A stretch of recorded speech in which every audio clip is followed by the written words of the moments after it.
నమస్తే అండి. Welcome to my channel. నేను విజయ్ గారు.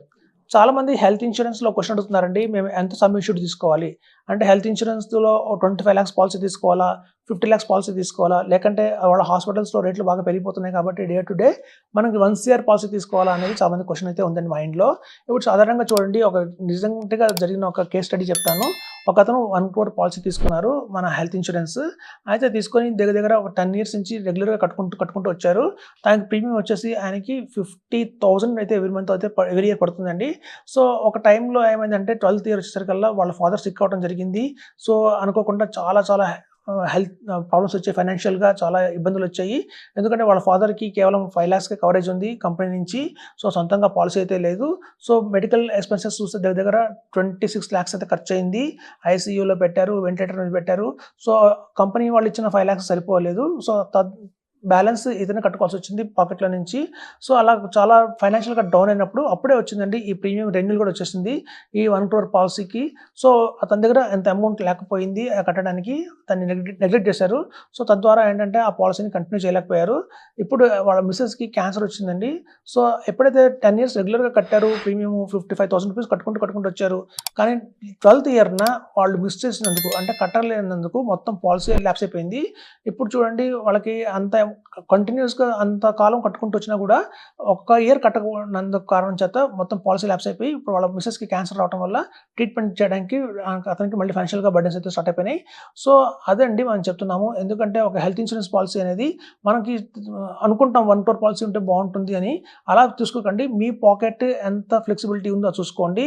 ఎందుకంటే మనకి ఒకవేళ అదే కనుక 10 లాక్స్ పాలిసీ తీసుకున్నారనుకోండి, అతను 10 లాక్స్ పాలిసీ తీసుకుంటే ఇవాళ దానికి ప్రీమియం వచ్చేసి కేవలం ఒక 25,000 మాత్రమే ఉండేది. 20,000 మాత్రమే ఉండేది.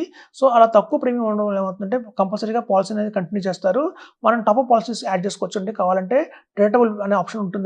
అది పెట్టుకొని కంటిన్యూ మీరు తీసుకుంటే 1 క్రోర్ పాలిసీ తీసుకోవచ్చు. తక్కువ ప్రీమియం ఉండేలా చూసుకోండి. ఎప్పుడు మీ పాకెట్‌కి బర్డెన్ అయ్యేలాగా ప్రీమియం తీసుకోకండి. ఎందుకంటే మనం కట్టుకుంటూ వెళ్తాం. ఎప్పుడైనా 30 ఇయర్స్, 35 ఇయర్స్ అప్పుడు ప్రీమియమ్స్ ఎక్కువ ఉండవండి. కానీ ఎప్పుడైతే లైఫ్‌లో మనకి డే ఆన్ డే పెరిగి ఏజ్ పెరుగుతూ ఉంటుందో, ఎప్పుడైతే 50 ఇయర్స్ క్రాస్ అవుతుందో, అదే 1 క్రోర్ పాలిసీకి మీరు 80,000 పర్ యానం కట్టాల్సిన అవసరం కూడా వస్తుంది. 60 ఇయర్స్ దాటిన తర్వాత ఆ ప్రీమియం వచ్చేసి అనూహ్యంగా 2 లాక్స్ దాకా అయ్యే అవకాశం కూడా ఉంది ఫ్యూచర్‌లో. సో కాబట్టి చెప్తున్నానండి, లైఫ్‌లో మనకి ఎప్పుడైనా హెల్త్ ఇన్సూరెన్స్ పాలిసీ తీసుకునేటప్పుడు మనం కేవలం తాత్కాలికంగా టెంపరరీగా ఆ టైంకి ఆలోచించకూడదు. ఈ పాలిసీ నాతో నెక్స్ట్ 80 ఇయర్స్ దాకా ఉండాలి అన్న థాట్‌లో ఉండండి.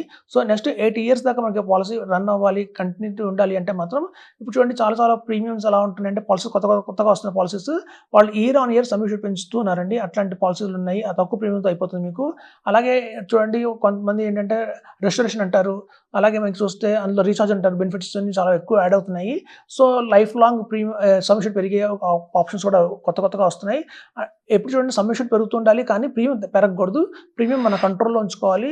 మనం కట్టగల కెపాసిటీలో ఉండాలి. ఇవాళ జాబ్ ఉందా, జాబ్ లేదా, మనం ఏదైనా ఎక్కడైనా సరే అడ్జస్ట్ చేసి ప్రీమియం కట్టగలిగేటి ఉండాలి. ఇప్పుడు చాలామంది ఉత్సాహంగా తీసుకుంటారు, పెద్ద పాలిసీ తీసుకుంటారు. 50,000 ప్రీమియం, 60,000 ప్రీమియం తీసుకుంటారు. రేపొద్దున ఏదైనా లే ఆఫ్‌లో జాబ్ పోయిందంటే మాత్రం అది కట్టలేరు. తద్వారా మొత్తానికి నష్టం వస్తుందని చెప్తున్నాను. కాబట్టి బేస్ సమ్ ఇష్యూర్డ్ కొంచెం తక్కువలో చూసుకోండి. 15 లాక్స్ కన్నా పర్వాలేదు. పైన టాపప్ తీసుకోండి కావాలంటే.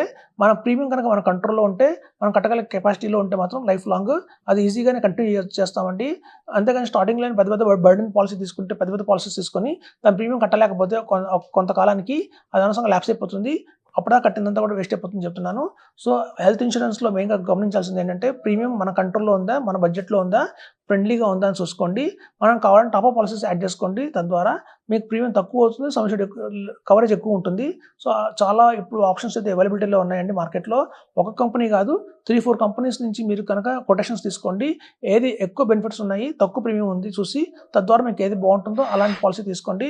అంతేగాని ఒక ఏజెంట్ చెప్పాడనో, ఇంకో ఫ్రెండ్ చెప్పాడనో చెప్పి బ్లైండ్‌గా అయితే వెళ్ళిపోకండి. తీసుకునే ముందు అన్ని రకాలుగా ఆలోచించమని చెప్తున్నాను. Thank you.